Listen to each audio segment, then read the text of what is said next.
Jay Bachelor Hip Hop Weekly Magazine, and we're doing something different for the second half of 2015. We're going from city to city and highlighting the independent artists, the influencers, the movers and shakers in the city. This segment is called City Spotlight, and right now I want to kind of put our online family onto someone that they may not be familiar with, that they should definitely keep an ear and eye out for. So without further ado, I want you to go ahead and kind of introduce yourself and tell us about, your musical background. Well, I am Liv Free. I am an R&B singer. I started singing in church, actually, in the church choir. And not too long ago, maybe 2 years ago, I just started, really taking it seriously, doing recording and just really being an artist. Okay. So you made the transition from the church music, which has deep roots in the black community, to the R&B, which also has deep roots, but they're two very different sounds.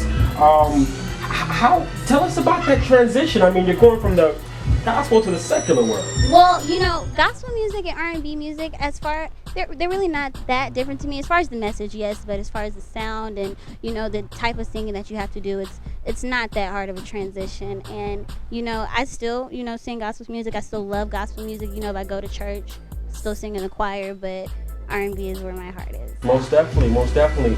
2 years as an R&B artist doing your thing. Yeah. Kind of tell us what it's like, because while Dallas has had its moments in the limelight, there hasn't been a major consistent movement from the city.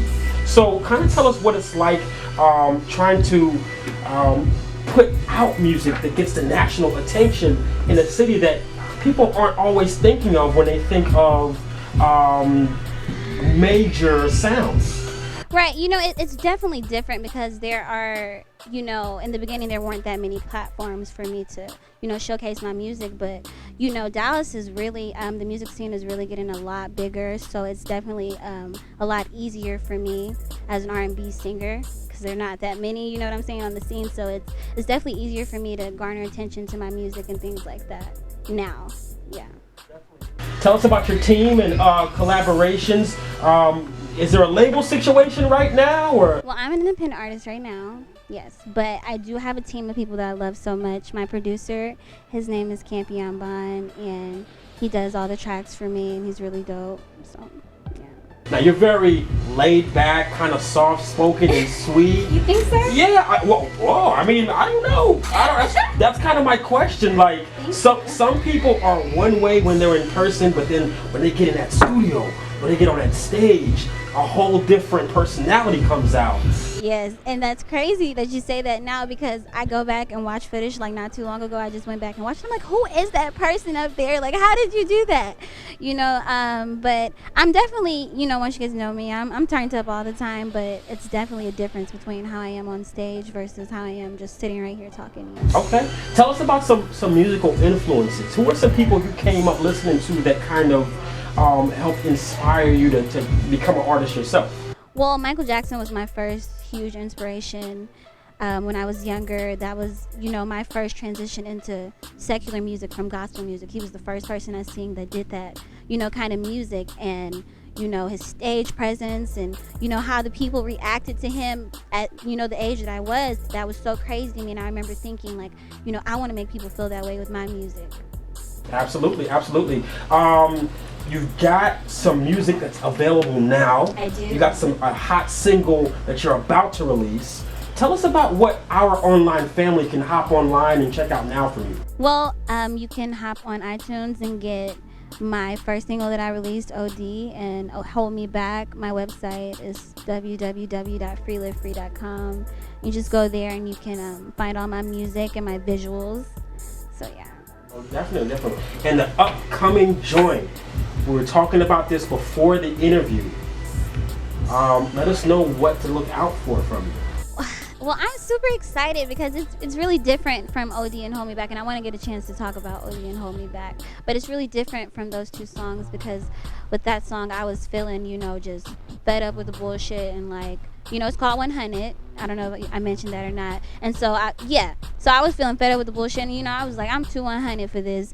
And, you know, it was really just something that when I turn it on, you know, I feel confident. And that's what I want other people to hear and feel when they hear it. So I'm really excited about it. You talk about being fed up. Do you mean like fed up with trying to get through in the industry, or fed up with relationships or friends? Or it's more so fed up with trying to, you know, be something that, you know, most people want you to be, or that society wants you to be. I was kind of fed up with trying to be this, you know, sweet little super cute girl, and I wanted to be me. I wanted to be raw. I wanted to be rough and not, you know, I'm unapologetic. And so with that song, I really wanted to showcase that, and I didn't want people to get the wrong impression and think, you know, I'm laid back and quiet. Most definitely. Well, we like our online family. There's a lot to learn about you and your music. I'm still learning. I'm still starting to appreciate what you have going on. Tell us about OD. OD, I love that song so much. Have you heard it? You have heard it. Yes, I love that song. OD, it was my first single. And, you know, with that song, I was in a place where I was feeling unappreciated a little bit. So I felt like I needed to, you know, let some people know who the fuck I am. You know what I'm saying? So... yeah. Hold Me Back is kind of one of those too, right? Like, yeah. Hold Me Back, yeah. You know, with that song, ironically, I was really sad when I was writing Hold Me Back for some reason, because I was just thinking of all the things that I had been through, you know, up until that point. And I was, you know, they weren't really tears of sadness. They were more so tears of joy, because I was finally able to do, you know, what I love to do. Like, I waited so long to be able to record and be around people that can help me make, you know, good music. And so I was really in an appreciative, you know, mood when I was writing Hold Me Back, and I just wanted to pay homage to everything that made me who I am and got me, you know, to where I am now. Are you writing 100% of your own material, or do you have people you collaborate with? I do collaboration. I do write. Hold Me Back, I wrote that one all by myself. You can definitely tell the songs where I do a lot of the writing, because it's very uncensored, and most people try to censor me, and I'm like, no, I want to say it that way. You know, I want to curse every other word in this song, because that's how I'm feeling. So. Most definitely. So you have artists that don't write anything, and then you have ones that write and sing. What's your view on that? I mean, are you more, do you have a higher esteem for the artists that write their own material, or? You know, I think it's definitely dope if you're able to write your own material. And as far as singing goes, now rapping, that's a little bit different. But with singing, you know, I think it's okay, you know, for other people to, you know, write your, you know, things, because, you know, there's so many, you know, great artists that have, you know, gotten on that way. But me personally, I have to write my stuff, because, like, I won't be able to perform it, you know, in the way that I need to perform it. I won't be as turned as I need to be if I don't put my input in on it, you know? Absolutely. You talk about, you know, it's different when rappers aren't writing their own stuff. And, of course, we had that big Drake Meek controversy. I didn't even say that. I should have known you was going to say that. Yeah, we got to talk about it. I mean, it's current. It's relevant to the culture. Why do you think people don't like to hear when allegations that rappers aren't writing their own stuff? Well, for rappers, because you're known for your ability to come up with, you know, great lyrics. You're known for your wordplay and your metaphors and things like that. So if somebody finds out that, you know, somebody else wrote that for you, they were like, well, you know, you don't go as hard as I thought you did as somebody else. But, you know, it's for me, it's a part of the business, ghostwriting. Like, there wouldn't be ghostwriters if, you know, it didn't exist, you know what I'm saying? So, but to each his own, however you make your money. I don't feel like you should stop anybody from hustling the way they hustle. So. Can't knock the hustle. I always wonder this when I talk to singers and songwriters. Do you ever write stuff and then you're like, wait a minute, am I putting too much of my business out there?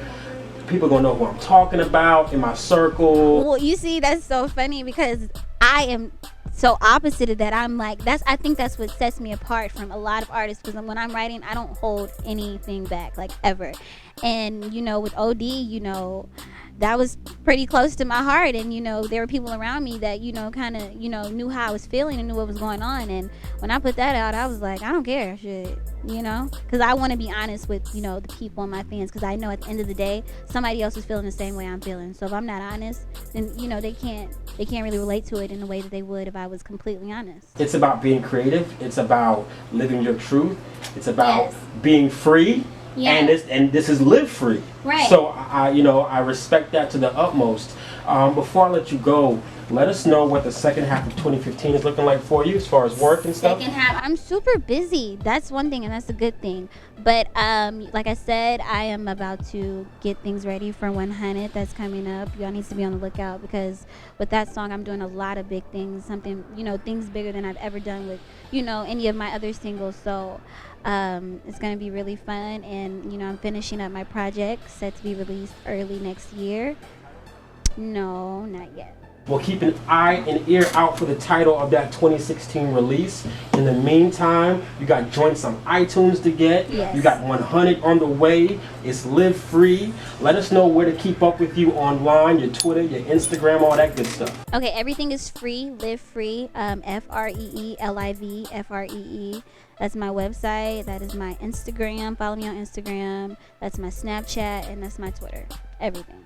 That's how you do the digital marketing campaign. Wait, where y'all phones at? Y'all gotta follow me right now. We're gonna add you. I'm gonna add you right now. Okay, because y'all forget. You know what? That's what I'm talking about right there. So I'm adding her as we speak. Listen, we're gonna catch back up with you in the near future. Is that cool? Yes. All right, Jay Bachelor, Hip Hop Weekly Magazine. Live my pleasure. Live free. Keep up with her. We out.